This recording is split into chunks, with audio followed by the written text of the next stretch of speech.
మా తమ్ముడైన భీమవరపు వెంకటేశ్వరరావు తిట్టే సందర్భంలో ఇక్కడంతా మనం సమావేశమైనాం.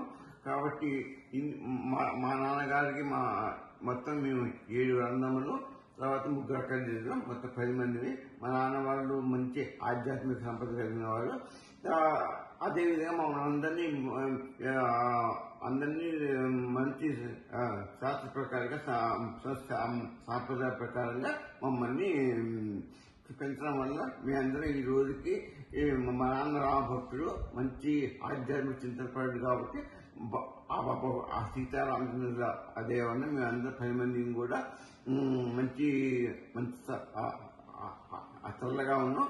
కాబట్టి సగ సంపదలతో అన్ని అత్యవసరంతో మంచిగా ఉన్నాం మేమందరం.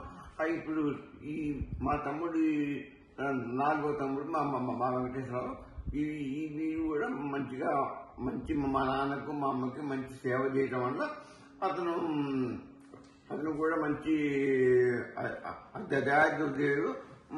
మా నాన్నగారు సేవ చేయటం, మా కుటుంబానికి వాడు చేసినటువంటి అవి అన్ని పనులు, అన్ని చదువుదే పనులు వాడి వల్ల వాడు మంచి ఉద్యోగం, మంచి భార్య, ఆ పిల్లలతో సుఖంగా ఇప్పటి వరకు ఉన్నాడు. ఇప్పుడు రిటైర్ అయిపోతున్నాడు. కాబట్టి అతడికి నా తరఫున నా దంపతి తరఫున హృదయపూర్వక శుభాకాంక్షలు చెప్తున్నాను.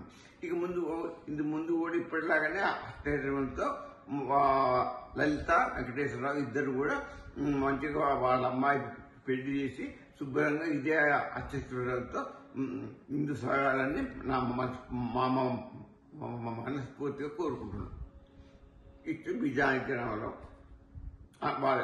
పెద్ద అన్నయ్య కాబట్టి వాడికి ఆ భగవంతుడి దయ వల్ల నా ఆశీర్వాదములు మా ఇద్దరు ఆశీర్వచనాలు, మా నాన్నగారు ఆశీర్వచనాలు భరించి ఆ దేవ చింతనతో వాడు గడుపుతూ మంచిగా క్షేమంగా ఉండాలని మనస్ఫూర్తిగా కోరుకుంటున్నాను.